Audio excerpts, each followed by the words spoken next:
दरम्यान तुमच्या आजवरच्या सगळ्या केसेस आपण जर पाहिला तर त्यातली एक आणखीन महत्त्वाची केस आहे ज्याची चर्चा सध्या खास करून होतीये ती आहे खैरलांजीची केस।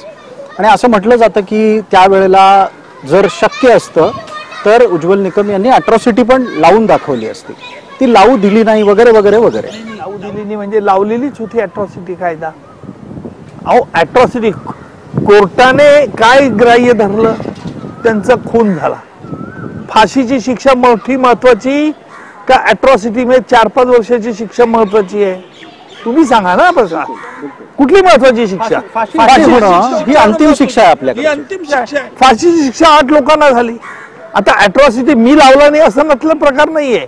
कोर्टाने निर्णय दिला की त्यांचा खून भैयालाल बोतमांगे, त्याची बायको सुरेखा आणि मुलं यांचा खून ते दलित वर्गातले होते म्हणून झाला नाही, असं म्हणून अट्रॉसिटी लागत नाही असं कोर्टाचा निर्णय। त्याच्यावर मी युक्तिवाद लेखी देखील केलेला की अट्रॉसिटी कसा लागतो, कोर्टाने ग्राह्य धरला नाही। बरं, कोर्टाने नाही ग्राह्य धरला, अपील केला त्या 8 आरोपीच्या फाशीवाल्यांनी उच्च न्यायालयात। आता उच्च न्यायालयात गेलं तर हा आरोप तिथे माझ्यावरती काही लोकांनी केला, त्याच्यामुळे मी काय झालं, नर्वस झालो, प्रामाणिकपणे नर्वस की हे वृथा खोटे आरोप करतात, जीवाचं रान करून मी यांना फाशी मिळवली आणि अट्रॉसिटी लावला नाही म्हणून काही लोकांनी कोल्हेकुई केली। मी उच्च न्यायालयात गेलो नाही, सीबीआय गेलं, मग सीबीआयने का नाही अपील केलं हा प्रश्न विचारला प्रसाद? बिलकुल काय मास्टर जे कोणी असतील काँग्रेसवालेच होते, काय विचारलं का नाही आपण? प्रश्न नाही विचारला।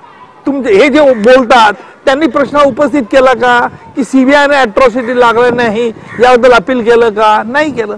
तुम्ही प्रश्न विचारत नाही। तुम्हाला असं आहे की उज्ज्वल निकमांची जर तुम्हाला ॲलर्जी होत असेल तर त्याला माझा नाही, अँटासिड घेऊन टाका, दुसरं काय सोल्युशन आहे? तुम्ही विरोधकांना एक एक अँटासिडची गोळी वाटणार आहात असं दिसतंय आता। नाहीये, त्याच्या बुद्धीचा प्रश्न आहे, विवेक बुद्धीचा प्रश्न आहे। पण उज्ज्वल निकमांनी अट्रॉसिटी लावू दिलेली, मग सोनई दलित हत्याकांड मध्ये मी शिक्षा दिली, त्याचं काय? मी दलितांकडनं 3 दलितांकडनं उभा होतो ना, त्याच्या 8 आरोपींना फाशी दिले, त्याचे गोडवे नाही का? पण नका जाऊ ना, मी म्हणते नाही, माझा कार्याचा भाग होतो, परंतु त्याच्यात फाशी शिक्षा झाली। दलित साहित्य संमेलन मोठं सोलापूरला झालं, उद्घाटक म्हणून मला सगळ्या दलित साहित्यकारांनी बोलवलं।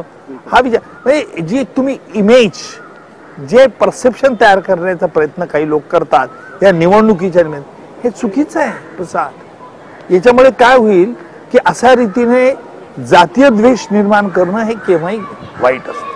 मी स्पष्ट सांगतो, मी जेव्हा केसेस चालवल्या आहेत ना, मी कधी जात धर्म पंथ कोणाचं बघितलेलं नाही।